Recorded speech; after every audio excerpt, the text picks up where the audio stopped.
Itago nyo na lang po ko sa pangalang Dahlia. Masugid po ninyo akong tigapakinig lalo sa inyong mga podcast at ngayon nga ay dito sa inyong YouTube channel. Nawiwili lamang po ako na makinig sa inyong mga horror stories habang nagtatrabaho at ngayon ay magbabahagi naman ng sarili kong karanasan. Hindi ko rin po alam kung sa measurement ba ng inyong mga listeners ay nakakatakot na ito, pero para sa akin ay ayoko na pong makaranas ng kahalintulad nito dahil minsan napapaisip ako kung biyaya nga ba ito galing sa Diyos o galing sa masamang kaaway. Noon pa man, Sir Red, ay nakakaranas na ako ng mga kababalaghan. Pero nang ako ay mag-teenager, nag-iba ang lahat. Nagkaroon po ako ng depression, Sir Red, at base sa mga paulit-ulit kong nadidinig, partikular sa mga dokumentaryo na salig sa mga multo at paranormal, nakaka-attract daw ng evil spirits ang lahat ng negative emotions at simula po nang magkaroon ako ng ganitong problema sa mental health ay nagsimula na po ang pagpaparamdam ng mga hindi ko maipaliwanag na kung paano at kung bakit nga ba nangyayari ito sa akin. Premonitions o visions ang tawag nila dito, Sir Red. At kung bakit hindi ko ito ikinatutuwa ay dahil ang mga nasasagap kong mga ganitong bagay ay tungkol kasi sa pagkamatay ng isang tao. Sa maniwala po kayo't sa hindi, ilang kamatayan na po ang nahulaan ko at minsan pa nga'y napigilan pa. Noong una, sinasarili ko lamang ito at ipinagdarasal ang mga taong iyon dahil natatakot po ako na baka sabihan nila akong baliw at isa pa, skeptic si Papa kaya hindi po talaga ako naglalakas ng loob na mabanggit ang kahit isang salita ng detalyeng ito sa loob ng bahay. Naglakas loob lang po akong magbahagi sa ibang mga tao dahil base sa mga naririnig ko, kapag ikinikwento daw sa iba, ito ay tiyak na nakukontra. May isang araw po noon na nakakaramdam ako ng bigat at lungkot na para bang may mawawala sa akin at yun po yung clue ko, kumbaga, na may mangyayaring hindi maganda. Naaalala ko pa po nung i-chat ko ang ate ko na may mamamatay sa barangay namin at ang taong iyon ay mamamatay dahil sa katandaan. Nasabi ko po sa ate ko, Sir Red, na yung taong iyon ay hindi naman related sa amin at ang pagpanaw niya ay tanggap ng kanyang buong pamilya. Ngunit pinayuhan ko pa rin siya na ipagdasal na lamang namin iyon. Tama po, depressed talaga ako. At maaaring sabihin ng iba na iyon yung pinakadahilan kung bakit ako nakakaramdam ng ganun. Pero legit talaga, Sir Red. Umabot po ng ilang araw o minsan ay isang buong linggo yung ganitong klaseng kutob hanggang sa isang araw, after ko po na aminin sa kapatid ko, ay nag-chat po siya sa akin. Hindi po ako nagkamali. Meron nga pong namatay sa aming barangay. Hindi po namin siya kamag-anak pero siya ay matandang lalaki. Ang susunod ko naman pong isi-share, Sir Red, ay yung vision ko noong nasa boarding house pa ako at busy sa paggawa ng aking assignment. That time po kasi ay hindi po ako mapakali dahil bigla pong sumagi sa isip ko yung panganay namin at kasabay nun ay ang pamilyar na kutob na nagsasabing mapapahamak siya. Nagulat po ako noon sa mga ka-roommate ko, Sir Red, nang biglang mag-request ako ng dasal sa kanila para sa panganay kong kapatid. Hindi ko na po iyon sinabi sa kahit na sino sa pamilya ko dahil syempre tiyak ay matatakot sila. Gayong ng mga panahong iyon ay sobra ang aking kaba. Isa pa, baka pagsabihin ko na naman ay hindi rin naman sila maniniwala. Sulumipa sa mga araw at sa awa ng Diyos, wala naman po kaming nabalitaang masamang nangyari sa kuya ko.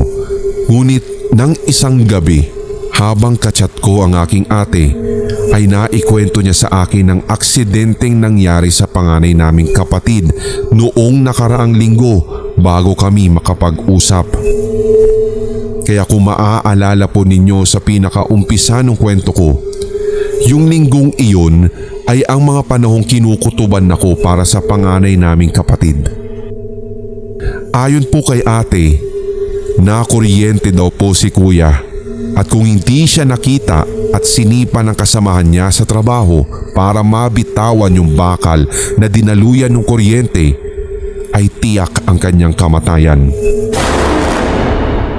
Nang makausap ko rin po yung kuya ko nang magbakasyon ako, akala daw po niya ay katapusan na talaga niya ng araw na yun. Ang huling vision namang ibabahagi ko, Sir Red, ay isa sa mga rason kung bakit ayaw ko na ng ganitong klaseng kakayahan. Hindi po kasi talaga masasabing certain ito, Sir Red, at minsan hindi siya nagbibigay ng eksaktong detalye. Yun bang malinaw na vision ba? Kumbaga sa ibang vision o premonition, nalalaman o naiispatan mo na kung sino yung mamamatay o sino yung mapapahamak. Dito sa akin, mas marami pong time na lalamunin talaga ako ng takot at pag-iisip sa kakahula kung para kanino yung masamang kutob kong iyon.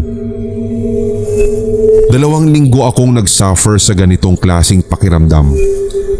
Kinukutuban at hindi halos mapakali. Lumalakas po kasi talaga yung pakiramdam ko na close o malapit lang talaga sa akin yung yayao. Naalala ko rin nga, Sir Red, na sumabay din yung depression ko nung mga panahong iyon at may dumadating talagang araw o punto na kini-question ko yung existence ng Diyos at muntik talaga akong hindi na lamang maniwala ng araw na yun. Yun bang hindi ako maniniwala na nag-e-exist si God at sa kung bakit kasi ganito siya ka-unfair.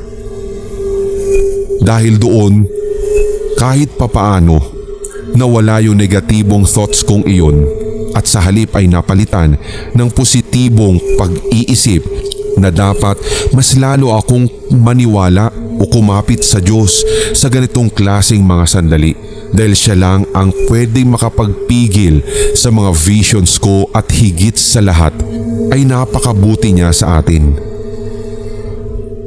Nang sumunod na araw, habang naghihintay ako ng online class, ay umupo sa tabi ko si Mama. Idinadaing niya ang kanyang dibdib at sumasakit daw. Inalalayan ko siya at inihiga sa duyan bago ko tinawag ang aking papa upang humingi rin ng tulong. Tinawag ko po ang aking kuya upang magmaneho ng tricycle at nang maitakbo agad si Mama sa ospital. Nadala naman siya sa ospital, Sir Red. Ngunit nakakalungkot, binawian din siya ng buhay dahil na cardiac arrest siya. Doon ko lang po na-realize kung para kanino yung masamang kutob na iyon, and all those times ay si Mama pala yung kukunin sa akin. Siyempre, tagos sa puso ko iyon at para bang winarak ang dibdib ko sa sobrang sakit. Maaring kung hindi sana ako tumalikod sa Diyos at huminto sa pagdarasal, malamang ay nailigtas ko pa sana kahit sa panalangin ang aking ina. Kaya simula noon, hindi ko na tinangkapa na questionin yung Diyos at ang existence niya, Sir Red. Bagkus ay humihingi na lamang ako sa kanya palagi ng intervention kapag may dumarating o nararamdaman akong masamang kutob.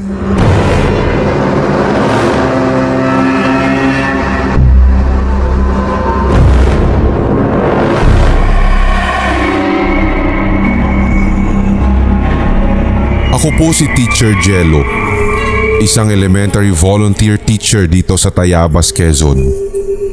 Nais ko lamang pong ibahagi ang aking experience last month at nangyari po ito noong ikalawang linggo na ng Agosto pagkatapos ng aming class opening.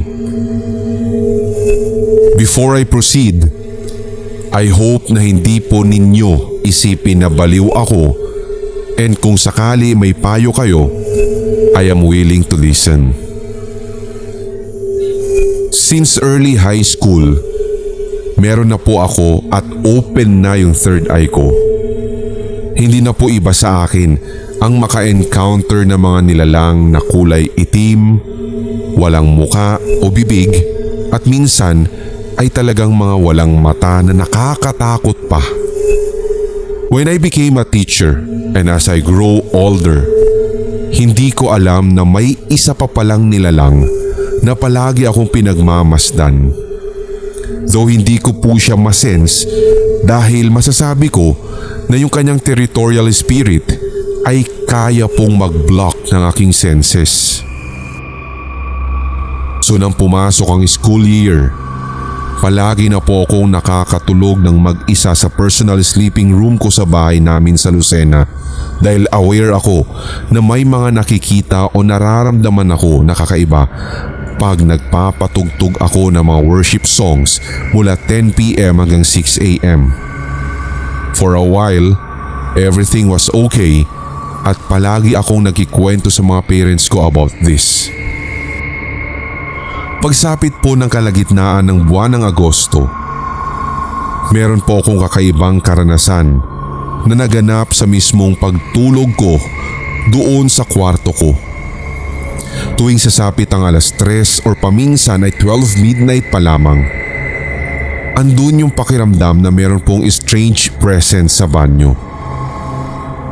Yun bang parang nakakakita ako ng isang figura ng lalaki or supposed to be male na entity ang kanyang anyo. Itim, may time na wala siyang muka or bibig at minsan yung mga mata naman niya ay mapupula pero seryoso ang pagkakatitig sa akin. Ang katawan niya ay mukhang lalaki na mas malaki pa sa isang teenager at sasabihin ko na kung pagbabasihan lang sa itsura, parang nasa 30 years old na siya. Tila maugat at parang kahawig ng ugat pa ng halaman at puno at nakakatakot dahil po may mga insektong lumalabas sa bibig at ang kanyang katawan ay dinadapuan ng mga ito. Bukod po sa CR, itong elementong ito ay nagpapakita pa sa backyard namin. Minsan, nagmumukha po siyang 15 years old. Every 3 a.m., gusto po niyang makipaglaro sa akin. May pagkakataon rin na ang sweet ng boses niya at ang sabi niya ay sumama na daw ako sa kanya sa kanilang kaharian. Ngunit mabagsik ang kanyang pagbabanta sa akin na kapag ikwenento ko daw sa mga magulang ko ang aming naging pag-uusap, babawiin daw niya ang boses ko at gagawin daw niya akong bulag at bingi. So sa paglipas ng mga araw, napansin ng nanay ko na hindi ako nakakatulog ng diretsyo at napansin din niyang nagigising ako every 3 a.m. dahil nababalisa ako. Dahil doon, nag-decide ako na sabihin at aminin ang katotohanan kay mami ko at sa tatay ko na nakikipag-usap ako sa mga elementong ito. Sinabi ko pa nga na samahan nila ako sa kwarto ko sa first floor para hindi ko lagi makikita itong mga parasitic territorial na elementong iyon.